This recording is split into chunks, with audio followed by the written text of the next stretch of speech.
Mrs Kaushik की 5 बहुएं। मुझे बस तुम्हारे सहारे की उम्मीद है। तुम्हारे बिना मैं बहुत अकेली हो जाऊंगी। मैंने जो कुछ भी तय किया है लवली, तुम्हारे भले के लिए तय किया है। अगर तुम चाहती हो कि मैं तुम्हें अपनी पत्नी का दर्जा दूं, तो ये तभी मुमकिन है जब मेरी फैमिली का हर एक सदस्य, खास तौर पे मेरी माँ, तुम्हें अपनी खुशी से अपनाए। एक और बात लवली, चाहे जो हो जाए, चाहे तुम्हें कितनी भी मुश्किलों का सामना क्यों ना करना पड़े, तुम झूठ नहीं बोलोगी। तुम्हारे इस झूठ बोलने की आदत ने हमारी जिंदगी में पहले ही काफी ड्रामा ला दिया है। बस लवली, अब और नहीं। जब परिस्थितियों ने उस लड़की को हमारे कार्तिक की पत्नी बनाकर हमारे घर भेज ही दिया और हम सबको एक ही छत के नीचे रहना है, तो आखिर कब तक तुम उसे अपनी 5वीं बहू का स्थान नहीं दोगी? कब तक नहीं दोगी? कभी नहीं, कभी भी नहीं। हम उसे बहू के रूप में कभी भी स्वीकार नहीं करेंगे। आज जिंदगी में पहली बार उसकी वजह से हमारी बहू ने हमारे फैसले पर सवाल किया है।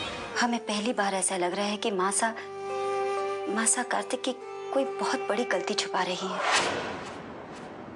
लेकिन क्या आपने साहब कार्तिक से बात की? हाँ,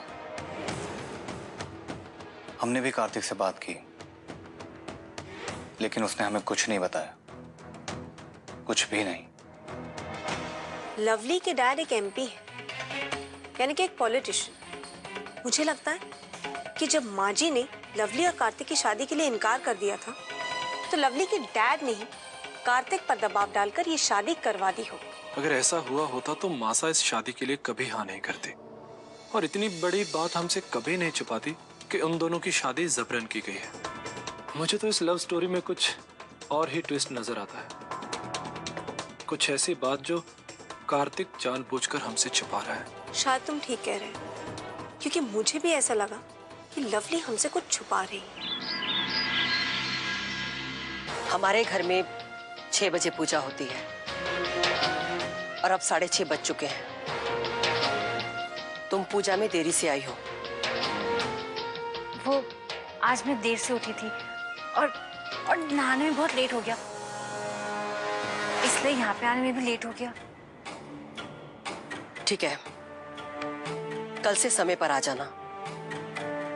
निमी बहू, कार्तिक की पत्नी को अच्छे से समझा देना कि मंदिर में आने से पहले नहाना बहुत जरूरी है। देखो, अब तुम मेरी वाइफ हो और इस घर के कुछ रूल्स हैं। और देखो 8 बज चुके हैं और रोज 8 बजे मैं नाश्ते की टेबल पर होता हूँ। यहाँ पर सब काम घड़ी देखकर क्यों होते हैं? अब सॉरी, मैं भूल गई थी कि अब मैं कौशिक निवास में हूँ और यहाँ के सभी नियमों का पालन करना बहुत जरूरी है। अरे रुक रुक रुक, भैया कितने पैसे हुए? 40 रुपए माता जी। 40 रुपए? 20 रुपए होते हैं।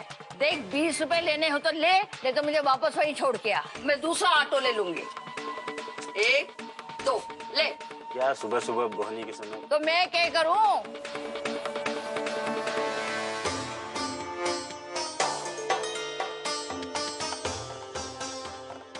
अरे घर में कोई है?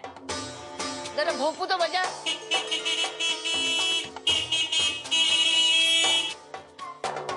अरे घर में कोई है? बड़ा भारी है रे बाबा। जरूर आरती होगी, कुछ लेने के बहाने ये देखने आई होगी कि घर में चल क्या रहा है। कि लोगों की ना दूसरों के घर में नाक घुसेड़ने की आदत जाएगी नहीं। सत्तों की बहू,